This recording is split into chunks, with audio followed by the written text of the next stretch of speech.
Long time no सी। हवा कैसे हो सब लोग। यार बहुत टाइम हो गया आई नो इस चैनल पे।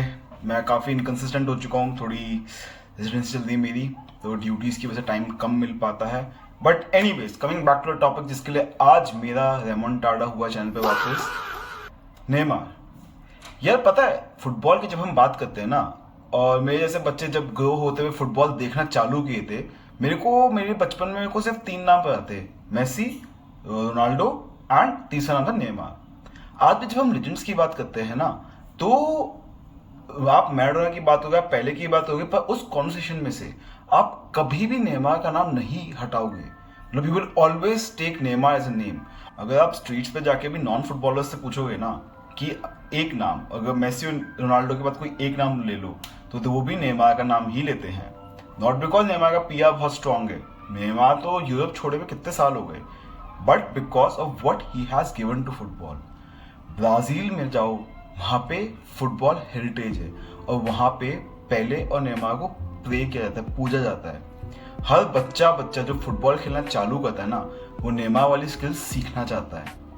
प्रेजेंटली लमीन यमाल जो इतना टॉप टियर नाम से इतना फेमस चल रहा है, सब लोग लमीन यमाल की बात कर रहे हैं। Ask him, he looks up to not anybody else but Neymar. वे पिछले मैच में when he scored the goal, he celebrated like Neymar penalty score करने के बाद, to give a tribute to his idol.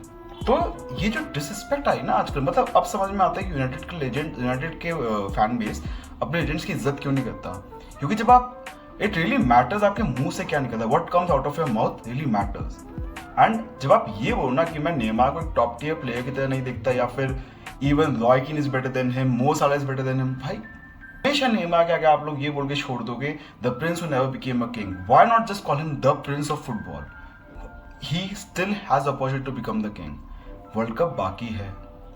कल जब वो क्लिप आई थी ना, जब नेमार, जब स्क्वाड अनाउंस हुई थी और नेमार का नाम उसमें नहीं था, एंड वो थेरेपी करवाते करवाते, मसाज करवाते करवाते कालू को कॉल करके बोलता है, Kalu what about me. He was saying it with a smile, but the pain in those words was very evident. मतलब मैं एज अ फैन, मैंने चालू किया था 2014-15 में फुटबॉल देखना। मेरे को तो पता ही था नेमार मेसी, बस इतना ही पता था जब मैंने चालू किया था देखना कि अच्छा ये जो लड़का भाग रहा है ये वैसे हो, ये मेरे नेमार है। भाई वो बंदा जब बॉल को टच करता ना अपने फीट से, it's something miraculous is going to happen, something magical is going to happen. ये हम सबको पता होता था। जब मुझे फुटबॉल समझ में आता था, मुझे पता कि कुछ कुछ हो रहा है, कुछ डिफरेंट हो रहा है जो बाकी के 11 प्लेयर नहीं कर रहे हैं। Neymar deserves much more respect than just being called as a prince who never became a king, या फिर he is finished, या फिर कुछ भी। अच्छा, फिनिश की बात अगर हम करें, लास्ट ईयर की बात है, when he went back to his boyhood club Santos। आप सबको पता सिनेरियो क्या था। Santos was about to get relegated and they were just I guess 1 or 2 positions away from relegation. Neymar played, he was not able to deliver according to his standards. Then what? He got injured. And एक बात फैल गई थी, Neymar injured हो गया, Santos भी अब dead, अब तो सैंटोस पक्का एलिगेट होगी। क्लियरली आज अगर तुम खेलोगे तुम्हारी हेल्थ कॉम्प्रोमाइज होगी, you might get injured again and you might miss the world cup, but he played with every breath he could take on that pitch and pulled Santos out of the allegation. Back to back 3 to 4 games वो जीतता है और Santos को बाहर निकाला गया था। That is why he is being worshipped at Santos.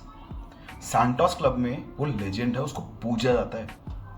ये आज की जो भी जनरेशन है, मैं पुराने लेजेंड्स भी छोड़ो, आज की जनरेशन में जिनको लगता है ना कि नेमार एक फिनिश्ड प्लेयर है, या फिर नेमार एक प्रिंस था जो कभी किंग नहीं हुआ, ये जो नैरेटिव है ना, मेरे को इस नैरेटिव से ही प्रॉब्लम है यार। क्यों तुम्हें ये डालना है कि who never became a king, क्यों ये पेसिमिस्टिक स्टेटमेंट डालना क्यों है? Why can it be just Neymar the prince, Neymar जो the prince, why can it be like that? Has given to football a lot more than we can ever think of. 2015 का UCL, that रेमोंटाडा वाली night में उसका contribution था।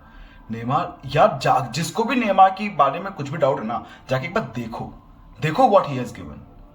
अभी present situation पे netizen बना, and अभी भी बता रहा हूं, एक इंजरी प्रोन नेमार अगर सैंटोस को एलिगेशन निकाल सकता है ना, ही कैन, एक fit perfectly alright Neymar Brazil के लिए बहुत कुछ कर सकता है। कोपा अमेरिका में जब मेसी ने लिफ्ट किया था ना, उस दिन अर्जेंटीना और ब्राजील के फाइनल में जो एक इंसान उस मेसी और ट्रॉफी के बीच में खड़ा था ना, अर्जेंटीना उस ट्रॉफी के बीच में खड़ा था. It was never Argentina versus Brazil, it was always Neymar versus Argentina. मुझे वो दिन याद है, मेरी फटी पड़ी थी जब नेमार बॉल लेकर ड्रिबल करता. मेरे को था भाई ये कुछ कर देगा, भाई ये कुछ कर देगा. आज का जो नैरेटिव लमीन यमाल के लिए है ना कि इसके पैर में बॉल है ये कुछ करेगा, वो उस दिन नेमार के लिए था, उस दिन मेसी के लिए नहीं था. मेरे मन में वो डर नहीं था कि कुछ कर देगा, मतलब एक वो स्टेटमेंट था दिमाग में ये कुछ कर देगा. मेरे मन में वो चीज़ नेमार के लिए थी. So Neymar the prince junior deserves much more respect and more power to Neymar. Guys, instead of being pessimistic, let's be hopeful, let's pray, and let's not disrespect the legend of the game, Neymar the Santos Prince Jr.